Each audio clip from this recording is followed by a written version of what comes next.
Hello everybody, this is Homer White back again with part 2 of the 11th chapter of our course on the chi-square test for goodness of fit.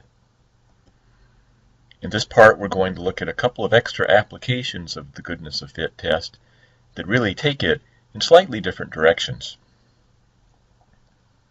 Always remember to make sure the necessary packages are loaded. First of all, let's look at an application of the test where what we're wondering is not how the population is structured with respect to some single factor variable, but rather we're wondering if the data are like a random sample from this population. As some of us know, at Georgetown College, all students must acquire 48 Nexus credits to graduate. And you get Nexus credits by participating in culturally enriching events of one kind or another. Now, a certain Nexus event in April drew 200 students, and the breakdown of attendees by class rank was as follows: 62 freshmen, 27 sophomores, 33 juniors, and 80 seniors. Now, at the time, the distribution of class rank for Georgetown College was known to be as follows: about 30% freshmen, 25% sophomores, 25% juniors, and only 20% seniors. So getting 80 seniors out of the 200 seems like rather a lot of seniors. You might wonder whether this group of 200 attendees was really like just a random sample from the population of all Georgetown College students, at least as far as class rank is concerned.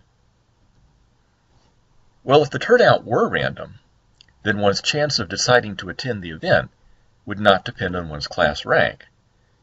So in a group of 200 attendees, we would expect to see the distribution of class rank to mirror somewhat the distribution of class rank in the population as a whole.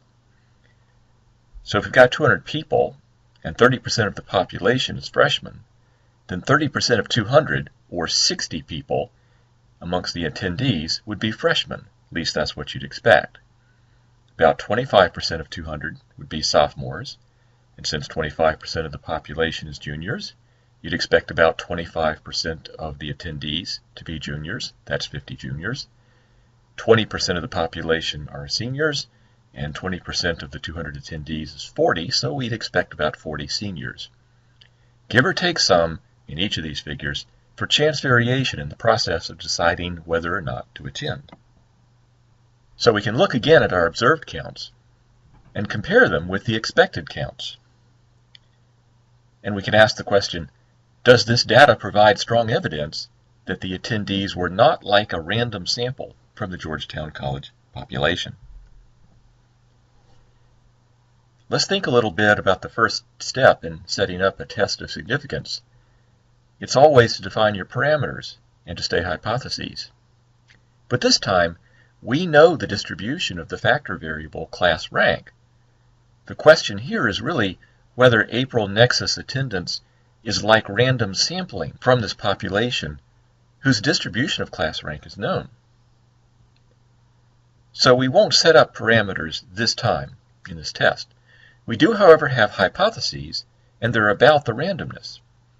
The null hypothesis is that attendance at the event is like random sampling as far as class rank is concerned. And the alternative is that the decision to attend on the part of the student is based somewhat on the student's class rank. Just as in a regular goodness of fit test that's based on summary data like this, we need to set up both null values and observed counts. The null values here are the known percentages of the different possible values of class rank in the population, expressed of course as decimals. And so it's a list consisting of 0.30 for the freshman proportion, 0.25 for the sophomores, 0.25 for the juniors, and 0.20 for the seniors. This will stand in for the null hypothesis belief. The observed counts, again, is a list, and if you like nice output for the chi-square GC test, then it's a good idea to name the elements of the observed counts. So good names might be fresh, soft, junior, and senior. But the only essential thing is to provide the observed counts as numbers. code itself, chi-square test GC, works in the usual way. It requires the observed counts, and it requires that you set the argument p to the null values. Here's just a little bit of the results. The chi-square statistic turns out to be 55.84. Since there's 4 possible values for the factor variable class rank, a table for class rank has 4 cells, freshman, sophomore, junior, senior. The degrees of freedom is always 1 less than the number of cells in the table when you're doing a goodness of fit test. So 1 less than 4 is 3. And remember, if the null is right, the chi-square statistic would turn out to be about the degrees of freedom, 3, give or take a little for chance error. It turned out to be 55.84, which is an incredibly large number. The p-value is very low, just about 0. Since it's less than 0.05, we'll reject the null hypothesis. This data apparently provided super strong evidence that the decision to attend in April is based at least in part on one's class rank. And we all know that's common sense. Graduating seniors are scrambling to get their last Nexus credits.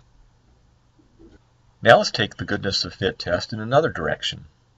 We're going to ask, do the results fit so well that maybe they're not true in some sense?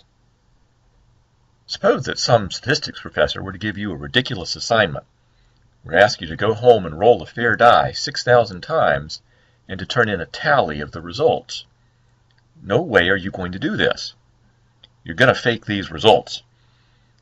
Now you don't know that R could give you very good faked results all in a flash using the R multi-gnome function with the argument shown there. Give it a try sometime and you'll see what I mean. Since you don't know this, you decide to make up the results. So the question is, how are you going to fill in that table?